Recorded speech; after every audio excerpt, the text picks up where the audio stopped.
მნიშვნელოვანია იმიტომ რომ ფაქტიურად არის ჩვენი მარჯინალი შეიძლება უხეშად ასე ითქვას. ის გვაძლევს ნიადაგს, გვაძლევს არეგულირებს წყალს, არეგულირებს კლიმატს, არეგულირებს ჟანგბადის მიღებას და ძალიან დიდი მნიშვნელობა აქვს ყველა ადამიანს. ეკონომიური მნიშვნელობა აქვს მათ შორის კიდევ ხო? სხვადასხვა მხრივ, იგივე მერქნის დამუშავების მხრივ, ხილკენკროვნების შეგროვების და სხვადასხვა სარგებლობა შეუძლია რომ მოუტანოს მოსახლეობას და შესაბამისად ქვეყანასაც. გარდა მაგისა, ჩვენი ტყეები არის უნიკალური. იმიტომ რომ ეს არის მაღალმთიანი ზონა, მოგეხსენებათ და 98% ჩვენი ტყეების არის ბუნებრივი წარმოშობის, რითიც შეუძლია ძალიან ცოტა ქვეყანამ რომ დაიდრაბახოს. ძალიან დიდია შემადგენლობა მერქნიანი მცენარეებისა, 400-მდე სახეობა გვაქვს, ხეები და ბუჩქები. მათ შორის 61 არის ენდემური, მხოლოდ საქართველოსი და კავკასიის 53 ენდემი. გარდა ამისა, გვაქვს ასევე სხვა ქვეყნებთან დაკავშირებული ენდემური მცენარეებიც, რაც ძალიან მნიშვნელოვანია, მგონია და სწორედ ამიტომ არის, რომ მსოფლიოს WWF-ის მიერ შეტანილი არის 35 იმ ქვეყნის ტყეებს შორის, რომლებიც არიან უნიკალური თავისი ბიომრავალფეროვნებით და ამავე დროს დაღუპვის საშიშროებითაც. თუ რა თქმა უნდა, არ გვექნება ნორმალური დაცვა, ნორმალური მოხმარება და ასე შემდეგ, ესეთი უარყოფითი მოვლენები.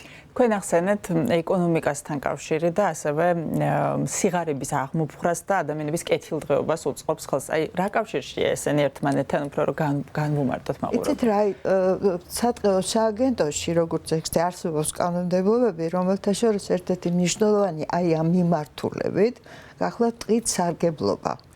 ტყით სარგებლობა გულისხმობს სხვადასხვა სახის სარგებლობას, მაგალითად მოსახლეობის სასარგებლოდ.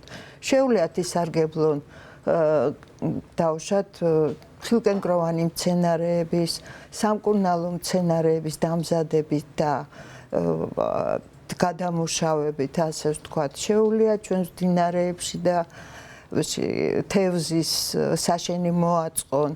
არსებობს სამონადირეო მეურნეობები. ეს ყველაფერი ხო ეკონომიური შემოსავლები არის რა ადამიანებისთვის. რა თქმა უნდა, იმ კანონზომიერ ფარგლებში, რომელიც არის დადგენილი. ისე რომ დღეს არ მიადგეს უარყოფითი გავლენა. რაც შეეხება რეგიონულ და გლობალურ მნიშვნელობას, რა მნიშვნელობის მატარებელია კონკრეტულად საქართველოს ტყეები ამ მიმართულებით? იცით, ჯერ ერთი დავიწყოთ იქიდან, რომ ბუნებრივი ტყეები გვაქვს, რაც უნიკალური არის. მერე გვაქვს ძალიან დიდი ბიომრავალფეროვნება. ტყე რას გულისხმობს არა მარტო ხეს და ბუჩქს, ყვავილს, მცენარეს, არამედ ცხოველთა სამყაროს, ხო? და ეს ყველაფერი ძალიან მნიშვნელოვანი არის. ამავე დროს ჩვენი რესურსი შეიძლება რომ გადის ქვეყნიდან. დავუშვათ ამ წუთში არსებობს ლიცენზირებულად, რა თქმა უნდა, სოჭის თესლის გატანა, ხო? ეს საერთაშორისო მნიშვნელობით სარგებლობა არის. ევროპის ძალიან ბევრი ქვეყანა სარგებლობს ამითი, ნაძვის ხეები რო გამოყავთ. და ბევრი ასეთი მსგავსი რაღაც გარდა ამისა ტურიზმი რაც თავარია, ხო? იმიტომ რომ დღეს აქვს ასევე რეკრეაციული ფუნქცია, დასვენება კეთილმოწყობა ტყის, რომელთაც სარგებლობს ძალიან ბევრი ჩამოსული სტუმარი ჩვენთან საქართველოში. ამდენად აქ ამას ძალიან დიდი მნიშვნელობა. მინდა გკითხოთ სატყეო განათლებაზე თქვენ მეტყევე ბრძანდებით და რამდენად არიან დაინტერესებული ახალგაზრდათაობის წარმომადგენლები ამ სფეროთი და რამდენად უწყობს სატყეო სააგენტო ხელს იმისთვის, რომ უფრო მეტი ადამიანი ჩაერთოს ამ მიმართულებაში და მეტმა ადამიანმა გააკეთოს პროფესიული არჩევანი, ასე ვთქვათ, ამ მიმართულებაში. პირველ რიგში მინდა გითხრათ, რომ გარდა იმისა, რომ მარტო მეტყევე ვარ და სააგენტოს თანამშრომელი, ლექტორიც გახლავართ. ტექნიკური უნივერსიტეტის სატყეო ფაკულტეტზე. ძალიან მოხარული ვარ იმის, რომ საკმარისად ბევრი არის მსურველი რაც აუცილებლად ჭირდება ჩვენ ქვეყანას, იმიტომ რომ ძალიან დიდი წყვეტა იყო სპეციალობის მიხედვით და ძალიან მოგვაკლდა მეტყევები. ეხა გვაქვს საშუალება იმისი, რომ იმათ ხელი შეუწყოთ. იმაში, რომ რაც შეიძლება კარგი მეტყევები დადგენ და ამ ჩვენ საუნჯეს, რომელიც ბოლოს 3 მილიონია მთელ საქართველოში, ხო, ტყის ფონდიც და სხვა მფლობელების დაქვემდებარებაში მყოფი ტყეებიც. ძალიან ინტერესი ახალგაზრდების. თქვენ წარმოიდგინეთ, რომ არის ინტერესი. გარდა ამისა, ერთ-ერთი მნიშვნელოვანი სატყეო საქმიანობაში ეს არის ტყეთმოწყობა, ხო, ტყის აღრიცხვის სამუშაოები.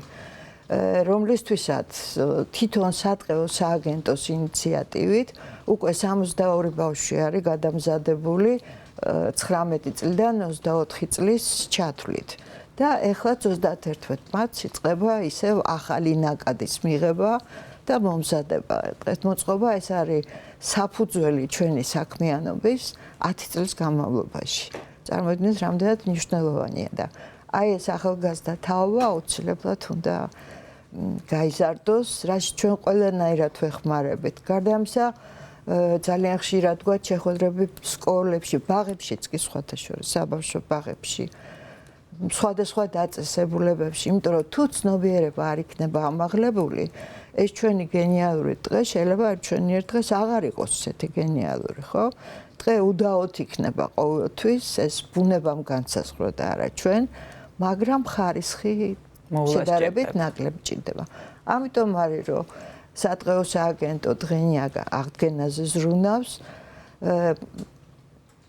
პროექტების საფუძველზე, რა თქმა უნდა, რომელიც ჩვენთან მზადდება ფართობზე შესწავლის შემდეგ, დეტალური შესწავლის შემდეგ, ისე რომ ბუნებრივი ტყის შემადგენლობა არ უნდა შეიცვალოს.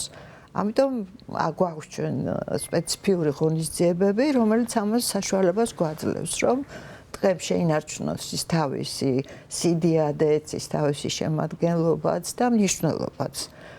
ხო და ამიტომ ძალიან დიდი მნიშვნელობა, 30 წლისათვის გეგმაც კი გვაქვს, რომ 20,000 ჰექტარი უნდა იყოს აღდგენილი.